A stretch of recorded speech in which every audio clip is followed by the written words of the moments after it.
Crime alert, डरना नहीं मिटाना है। तुमने सब कुछ ठीक से प्लान तो किया ना?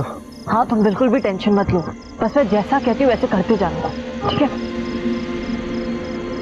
हाँ हाँ, टाइम पे हूँ।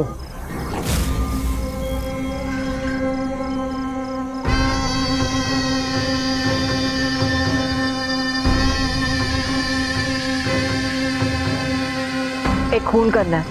5 लाख। मैं 5 लाख रुपए उसे दे रहा हूं, पर ये आखिरी मौका होगा। अब तो तुम खुश हो ना? अभी 1 लाख रुपए हैं, बाकी के 4 लाख काम होने के बाद। मारना किसको है?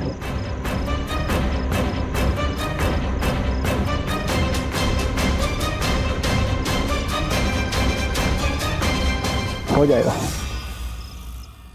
जय बहू, जी पापा जी। जय नहीं आया? अब नहीं पापा जी, अभी तक तो नहीं आए, बस आते ही होंगे। कोई काम था आपको उनसे? हाँ बहू, उसके लिए कुछ पैसे निकाले थे मैंने। ये 5 लाख रुपए हैं। ये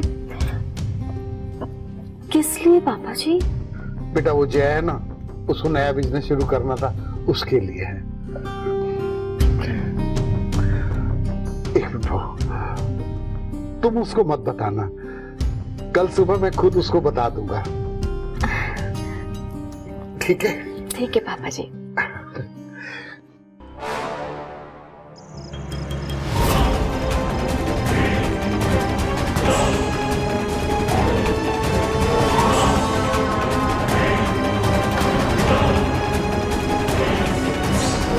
मन में बैठ चुकी बात इंसान को अंदर ही अंदर खाने लगती है। फिर आवेश में आकर इंसान ऐसा कोई कदम उठा लेता है जिसके बाद उसके पास पछताने के सिवा कोई रास्ता शेष नहीं रह जाता।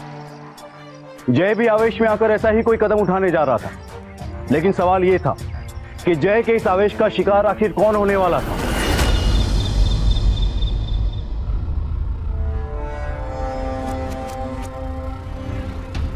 नीतू,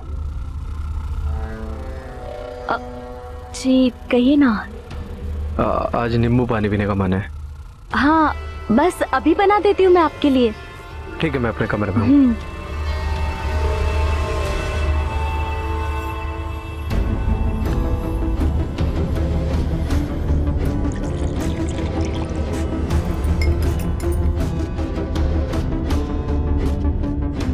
हाँ, बस निकलता हूँ।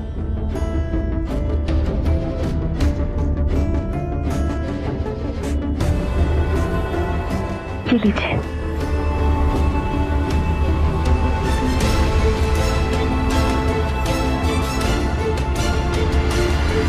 खाना लेके आओ मैं आपके लिए? नहीं, मुझे भूख नहीं है। अब खीर खाएंगे आप? बहुत अच्छी बनी है। एक बार बोला ना भूख नहीं है, समझ नहीं आता। मुझे अभी कहीं बाहर जाना है, मैं थोड़ी देर में आता हूँ।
बॉडी को पोस्टमार्टम के लिए लेके जाओ, चाकू को फॉरेंसिक में। Okay sir.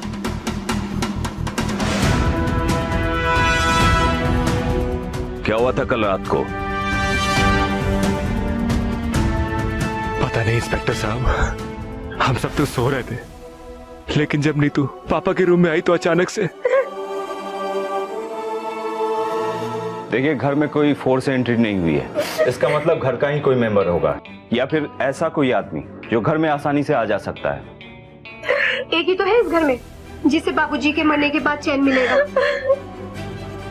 तुम चुप रहो सरिता, कुछ भी बोलती रहती हो। इंस्पेक्टर साहब, उनका किसी से कोई झगड़ा भी नहीं था। हमारी समझ में नहीं आ रहा कि किसने किया। ठीक है, हमें आप सबके फिंगरप्रिंट्स लेने होंगे। फिंगरप्रिंट्स? हम सबके? आपको हम पे शक है? देखिए, पुलिस का काम ही होता है शक करना। फिलहाल आप ये समझ लीजिए कि तफ्तीश के लिए आप लोग के फिंगरप्रिंट्स जरूरी हैं।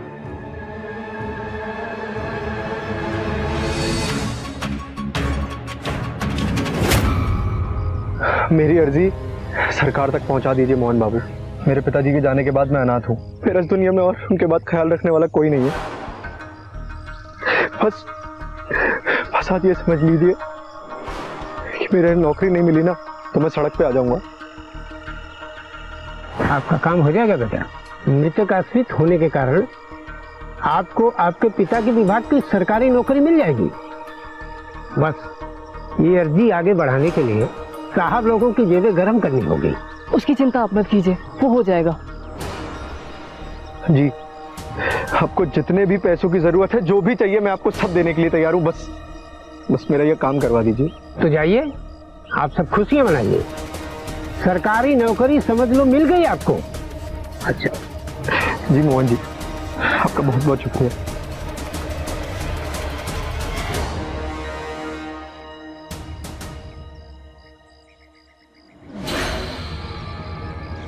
आपके पिता के खूनी का पता चल चुका है। अगर खूनी का पता चल चुका है इंस्पेक्टर साहब, तो आप यहाँ क्या कर रहे हैं? जाइए और उसे पकड़िए। हम उसे ही गिरफ्तार करने यहाँ आए हैं। यहाँ? इस घर में? यहाँ कौन है?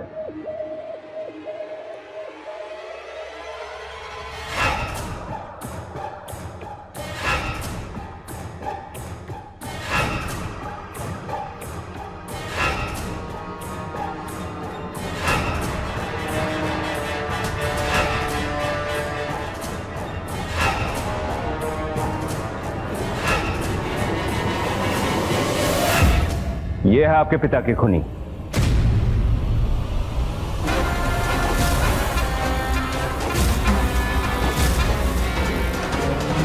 ये है आपके पिता के खूनी।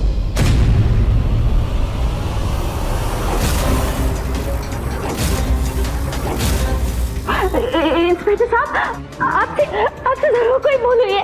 मैंने ऐसा नहीं किया। जय, तुम सुन रहे हो ना? मैंने पिताजी का खून नहीं किया। मैं ऐसा नहीं कर सकती। इंस्पेक्टर साहब, आपसे जरूर कोई गलतफहमी हो रही है। नीतू ऐसा काम नहीं कर सकती है। आप ऐसा नहीं कर सकते इंस्पेक्टर। और आपके पास क्या सबूत है कि नीतू ने पिताजी का खून किया है?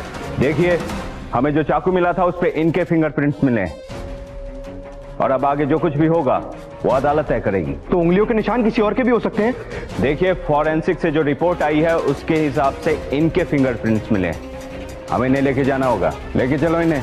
आप इन्हें ऐसे नहीं ले सकते। एक सेकंड, बात सुनिए। इंस्पेक्टर साहब,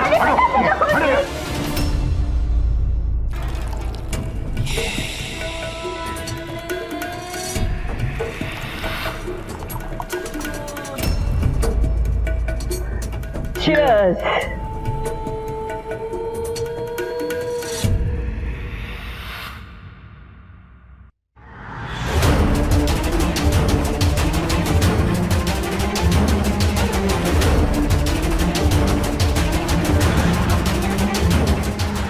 आज नींबू पानी पीने का मन है। हाँ, बस अभी बना देती हूँ मैं आपके लिए। ठीक है, मैं अपने कमरे में हूँ।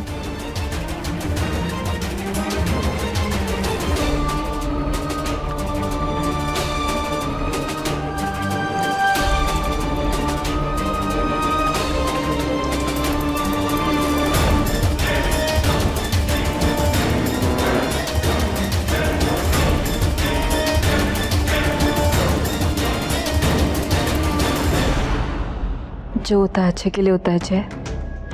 अब तो तुम्हारे अच्छे दिन भी शुरू होने वाले हैं। कहीं तुम मुझे भूल तो नहीं जाओगे?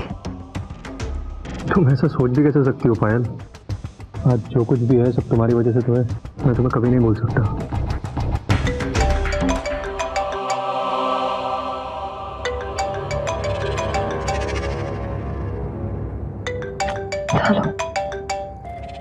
पकड़ो।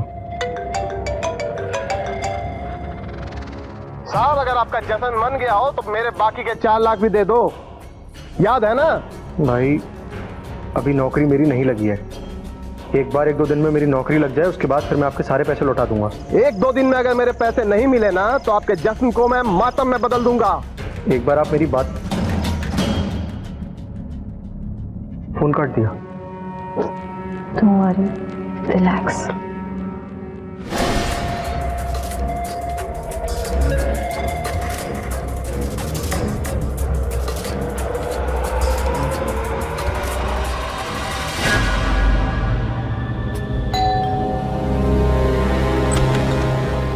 अरे मोहन बाबू, आप इतनी सुबह सुबह? कुछ खुशखबरी सुनाइएगा। खुशखबरी ही है जय बेटा, मिठाई खिलाओ मिठाई। आपका काम हो गया, आपके पिताजी की जगह सरकारी नौकरी आपको मिल गई। क्या खुशखबरी सुनाई है आपने मोहन बाबू? बस इसी दिन का तो मुझे इंतजार था। सरकारी नौकरी मिल गई है मुझे, सरकारी नौकरी। अब देखता हूं कौन निकालता है मुझे पुश्तैनी घर से। मोहन बाबू, मैं आपका एहसान कभी नहीं भूलूंगा। मैं आपसे बाद में मिलता हूं। धन्यवाद। नमस्कार। नमस्कार।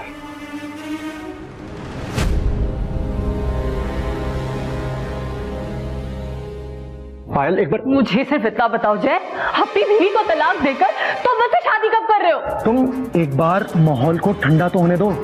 पायल, मैं भी तुमसे शादी करना चाहता हूँ, एक बार मेरी तरफ। जय, अब तुम्हारी नौकरी भी लग चुकी है तो तुम किस चीज का इंतजार कर रहे हो? देखो मेरी जान, एक बार मेरी बात सुनने की कोशिश करो, ठीक है? जितना ये आसान तुम्हें लगता है उतना ये है नहीं। अगर एक बार सोचो। भैया भाभी को अगर कहीं शक हो गया तो? जय, अब मैं और इंतजार नहीं कर सकती, बस। पायल एक बार छोड़ो जय।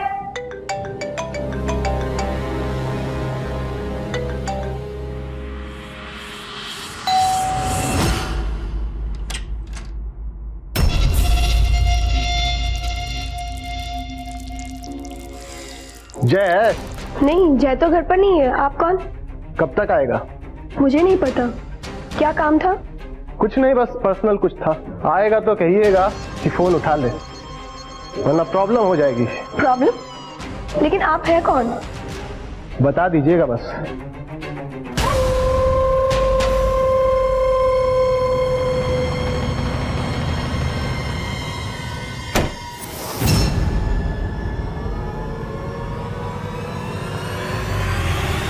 कौन था? पता नहीं, कोई जय को पूछ रहा था। पापा जी के जाने के बाद जय के बिहेवियर में काफी बदलाव आए हैं। और वैसे ये जो आदमी मिलने आया था वो भी देखने में कुछ अजीब सा लग रहा था। कह रहा था कि जय को प्रॉब्लम हो जाएगी।